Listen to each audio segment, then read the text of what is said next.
I'm Shelly, Director of Quality and Compliance. And I'm Vanessa, the Director of Technical and Organizational Development.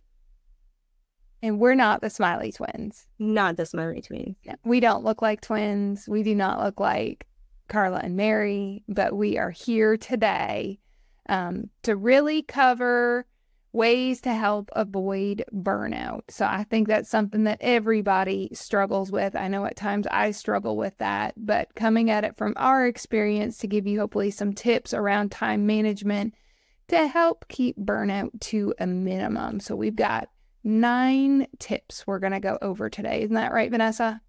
Yes, we have 9 tips that are going to help you streamline your business.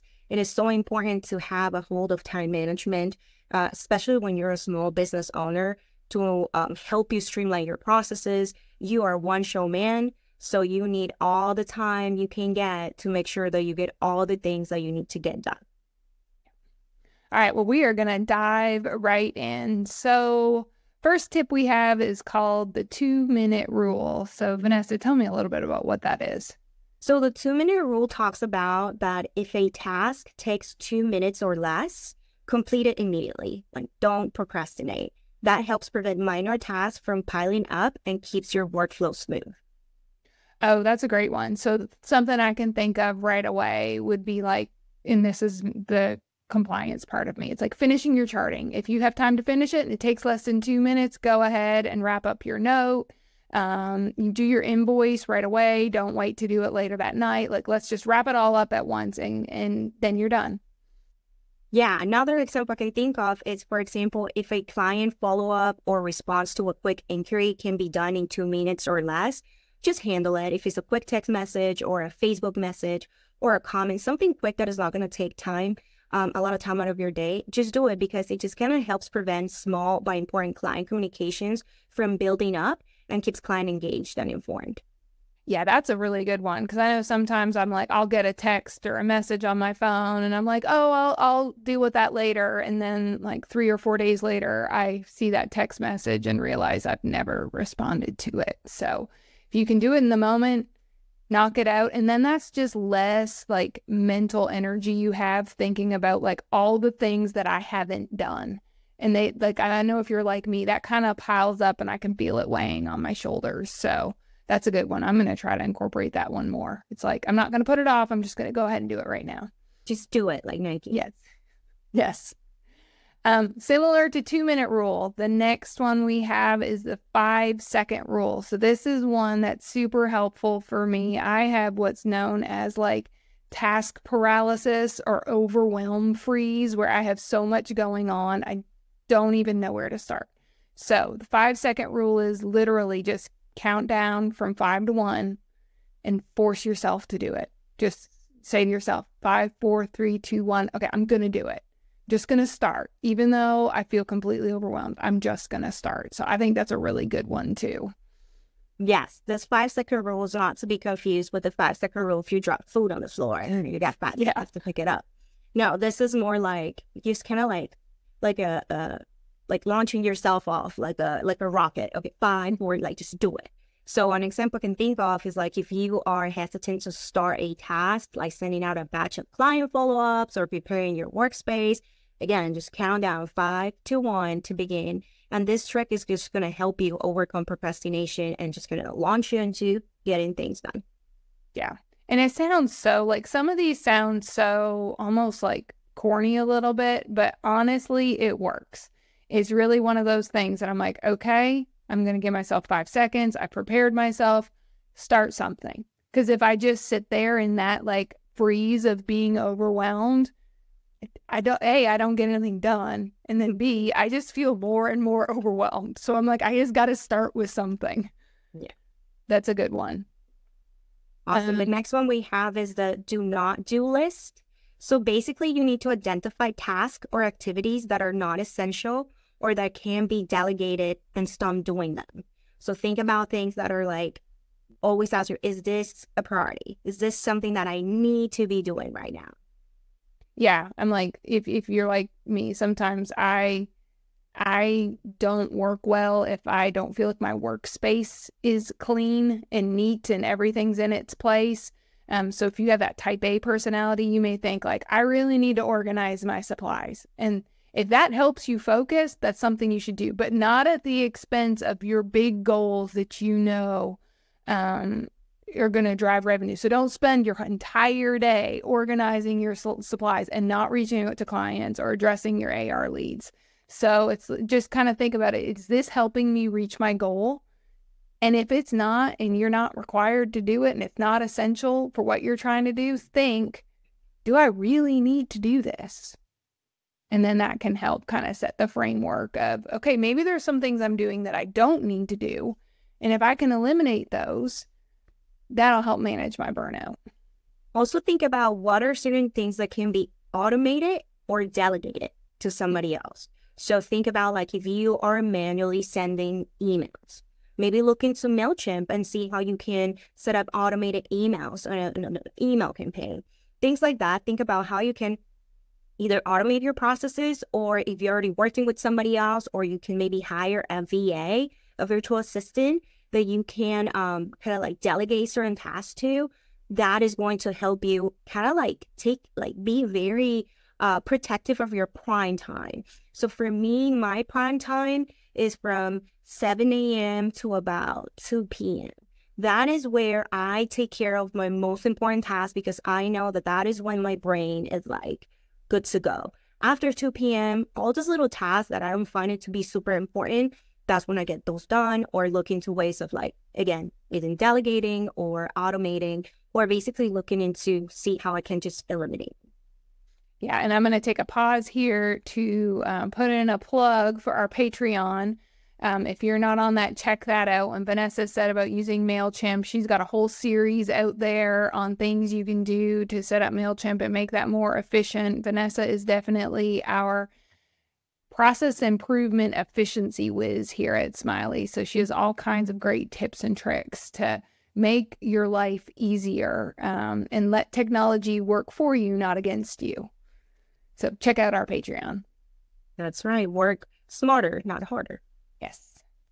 All right, moving on. So another one that I am very, very guilty on is eliminate multitasking. So focusing on one thing at a time. I know I catch myself like, oh, I'm working on this. And then maybe I'll get a notification that I've got a new message or an email, and I automatically want to pivot. And then I go back to what I was working on.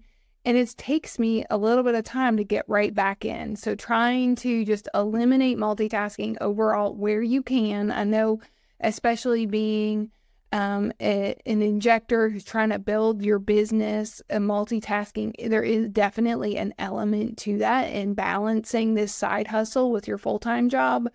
But if you can eliminate it and just kind of put your head down and focus on one thing, it will save you time in the long run. So like, for me, I've tried to, I've silenced certain chats that I know are not essential, or maybe I mute them during hours or a period of time where I know I've got to put my head down and get some work done. So that just helps me stay focused when I need to. Yes, for me, this is something that I struggle with a lot. I have ADHD, and even with medication, it's still a struggle for me. So it is something that is very I don't know, it's like a need. Like if something pops up in my head, I have to do it. Like I just drop everything I'm doing and then I do it, and then phone call, and then this and that. So what I have managed to learn to do is, like, for example, if I'm writing an email right now and then I get a chat about something, I make a note on my notepad, check the chat, and then finish my email. Once I finish my email, then I go and do something else. So my fears to forget to answer that chat, or my fears to forget to address whatever it is that is interrupting my current task. So what I do is I go into my notepad, or, whatever you want to, I make a note into looking into that. So that way my mind can be like, okay, I won't forget this, and finish the email that I was doing. So that's a little trick that I have. So my notepad on my computer is like full of notes of everything. And then I just kind of delete them as I get them done.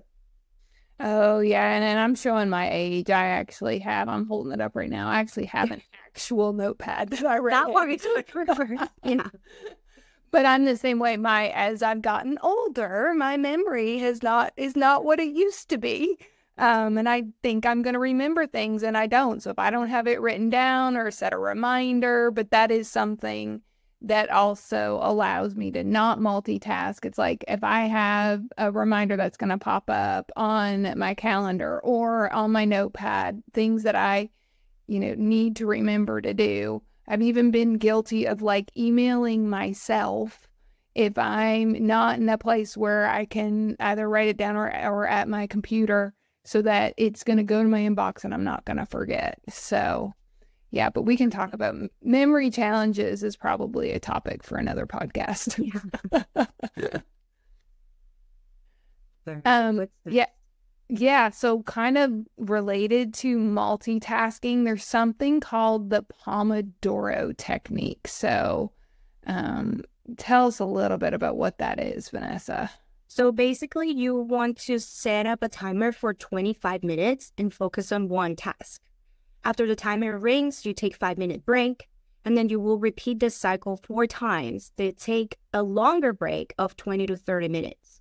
So what is this going to help you do is to make sure that you don't get like tired of doing the same thing. So if you're doing something that is going to take a long time, so for example, maybe you can work on, specific tasks like charting client notes or organizing supplies or something that is going to take a long time, make sure you set up these timers so you just don't quit because you're burned out. You're like, okay, I'm tired doing this. But you can look forward towards that little break that you're going to have. So just kind of like breaking it into chunks. Yeah. And I think that's really good. And I try to do this when I like working on a big project or something where I'm like learning something new, where I know that it's just going to take a lot of attention. And there's definitely facets of this kind of in the education setting as well. That's why it's like they say attention span is like for an adult is maximum 50 minutes. So it's like, and that's probably for me, that's even on the long end. So, 30 minutes. Yeah, we've heard a lot from our community, even it's like running the business side of things. That's the new side of things. And how do you manage your revenue and your expenses, and what's that mean like as a small business owner? So if you were going to sit down and try to be like, okay, I'm going to start, develop like a balance sheet, an accounting sheet, this would be probably a good time to do that. Give yourself 25 minutes. And we also have some tools out there on our Patreon to help with that, in sample forms you can use that Carla's put together. She's such a business whiz. But take that 25 minutes, take a break. Even maybe like step outside, get some fresh air, feel the sun on your face, and then go back into it and just let you kind of refocus and hopefully makes it a little bit more manageable. It does. Yes. Great. So the next one that we have is the 1-3-5 rule. So basically what this is that at the start of each day, identify 1 big thing to accomplish, 3 medium things, and 5 small tasks. So pretty much maybe begin each day by identifying what is the biggest thing. Maybe like, I don't know, ordering supplies might take a long time. Then 3 medium tasks, like maybe following up with clients, or maybe updating AR or some notes, or maybe a little marketing efforts. And then 5 small tasks, like maybe quick social media post, checking your email. I don't know, little things that you feel like are not going to be super time consuming. I think this approach is going to give you like a clear path of how your day is going to look like, and you don't feel overwhelmed. So the beginning of the day, you can write it down on your notepad or whatever you want, and to like organize in the order of how you're going to begin these things. Yeah, I think that's a good one too. And it just depends on what your day looks like as well, right? It's like, but thinking like, what do I need? What's the biggest thing I need to do today?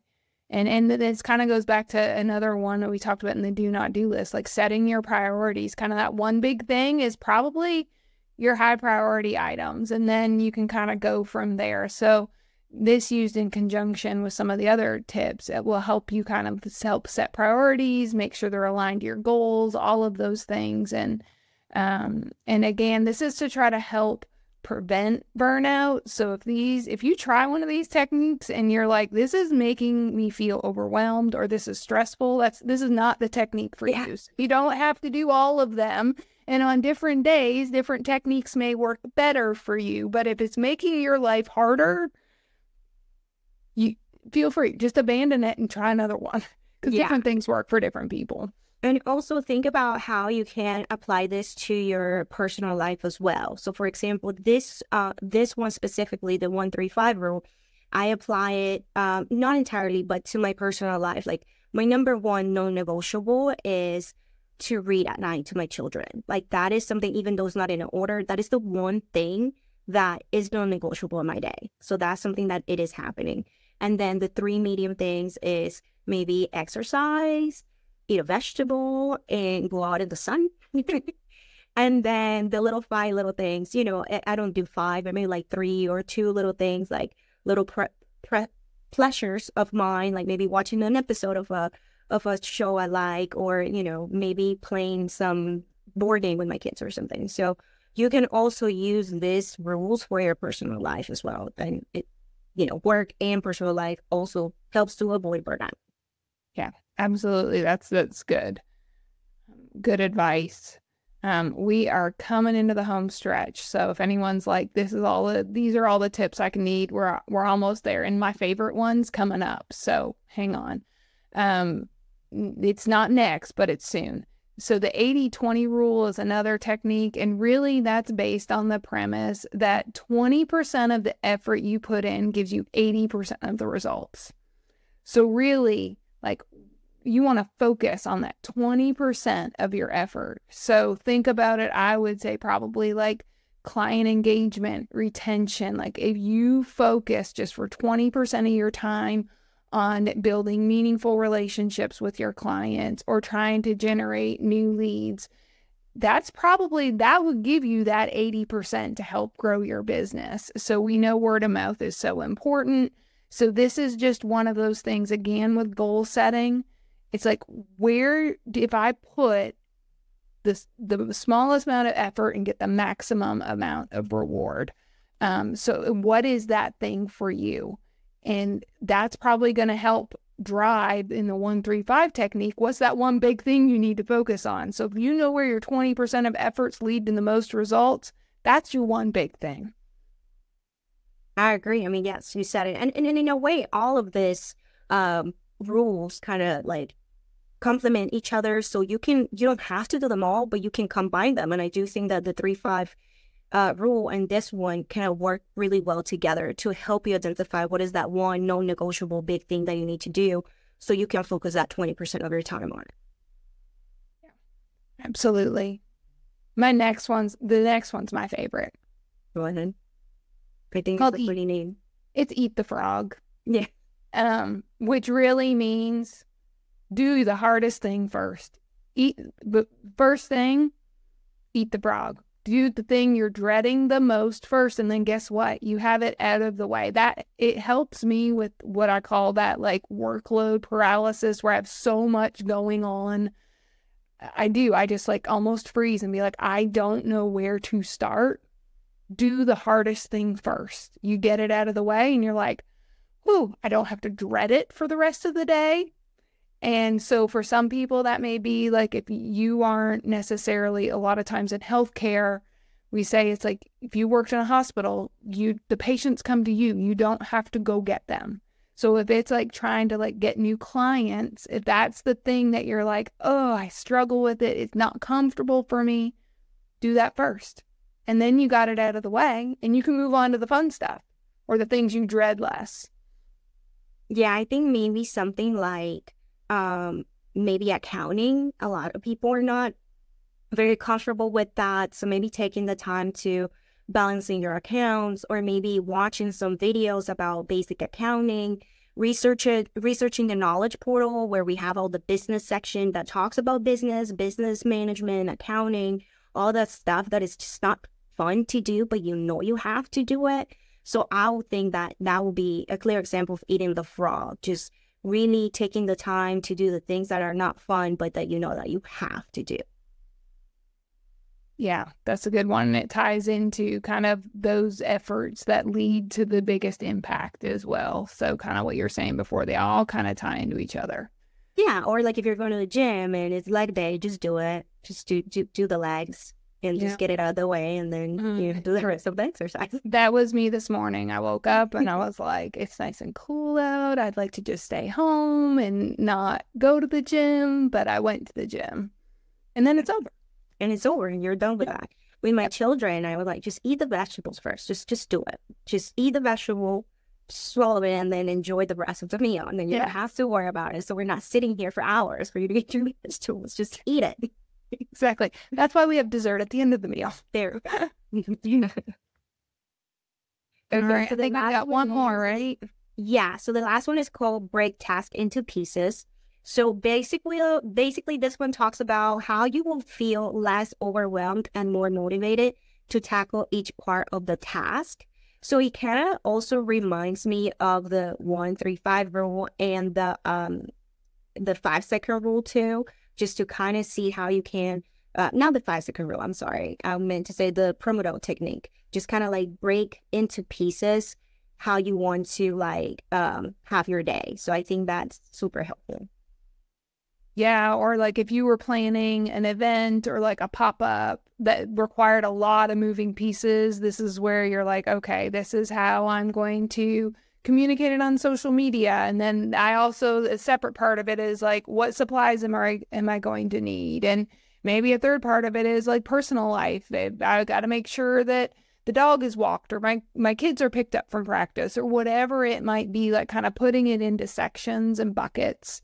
As opposed to one big long list that just kind of mentally just helps keep it like fragmented and seem not quite so daunting.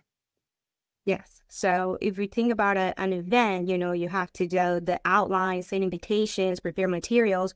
So you can break little tasks that go into that. So draft an event outline, where is the good, like how the outline is going to look like, how many items in the outline you're going to look like. So things like that are going to help you really break it down. So you're like, okay, today I'm going to focus on the event outline. And within that, you have small tasks. So that way it doesn't feel so overwhelming. I think that's, project management is super helpful when it comes to those type of things. So I really recommend looking into videos or anything that can help you into project management, especially doing pop-up events or anything that has to do with multiple tasks to complete a big task. Oh, yeah, absolutely. And it's like if you are, starting your own business for Med Aesthetics, you are kind of, most often cases, a one-stop shop. So you're the clinician, you're the project manager, you're the accountant, you're all of the things. So yeah, that can definitely help make it seem less daunting. And another thing that is not there, but I think is super helpful that I use is just being very strict with your own time. So if you set time from 9 a.m. to 11 a.m. to do your client outreach, make sure you put a timer so that way you don't go over that time or anything, whatever it is. I like to put timers like 10 minutes before the time comes up so I know it's time for me to start wrapping it up. Because if you don't become very strict with your time, then all these things that you're planning to do, they're just not going to work out. So things like that, of being very protective of the time that you set up. If you have set up a time to spend with your family, same thing, make sure you set up your timer, make sure your phone is off, make sure that you're fully present into what you're doing. So you're not thinking about the next thing that you need to do or that you went over time. Yeah, that's a great one too, to help kind of manage things overall. So we said mine is eat the frog. What's your favorite tip on this list, Vanessa? For me, the 1-3-5 rule. I use it for, again, my personal life and my professional life. I really just use it for everything. It really helps me. I kind of combines all of the things that we talked about, in my opinion. I don't necessarily suffer from like procrastination or lack of wanting to do things. Mine is more like literally like time managing, like making sure that I provide the proper time for the tasks to get done. Yeah. All right. Well, you made it through our list. Yeah, so be sure, not just lip service. Our podcast is everywhere where podcasts are found. We also post them on our Patreon. If you're not a member of our Patreon, a lot of the things that we talked about here in terms of like Vanessa has a great series on technology efficiencies, letting it work for you. We've mentioned like Carla having a kind of accounting boot camp almost, so to speak, and just a ton of just great clinical insights. Mary posts all kinds of things about different techniques clinically. And then we've got Courtney, who's our chief legal officer, who keeps you covered from that end too. So it's like your one-stop shop, everything you'd ever want. All right, we're going to wrap it up. Thanks, everyone. Thank you. Bye. Bye.